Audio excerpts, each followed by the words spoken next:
mau kerjain istriku. Dia udah tidur. Aku nggak bisa kuat-kuat ngomongnya, dia udah tidur nyenyak. Tapi terserah, kalau kalian bilang ini settingan, terserah. Jujur aku baru pertama kali mau ngeprank istriku. Nanti kita pagi ini, jadi kita buat seperti pocong-pocongan, dibedain ya. Udah juga siapin bedaknya. Oke, yuk. Kalau kalian kira settingan, yuk kita lihat istriku lagi tidur. Tidurnya nyala kali. Kalau kalian nggak percaya, cantik istriku kalau lagi tidur. Nah ini juga anakku lah tidur tadi banget. Nanti kameranya aku taruh ini. Pakai ini aja ya. Nah guys, itu istriku udah tidur nyenyak banget. Kalau dengar kalian itu dia sampai ngorok. Ya, aku langsung aja siap-siap ya.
Nggak berhasil.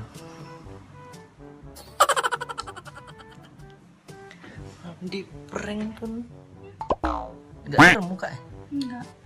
Nggak serem. Dibangun nih payah kali. Waktu yang ada aja pun ngeprank kok. Walaupun dihidupin.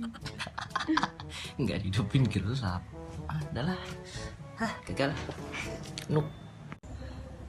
Oke guys, intinya adalah tidak selamanya ngeprank itu berhasil. Nah, baru saja biniku nggak bisa di prank. Katanya ngeprank kok lampunya hidupin, karena kalau lampunya gelap kameranya nggak terang. Oke, lain kali nanti kita bakalan prank lebih gokil lagi. Stay tune.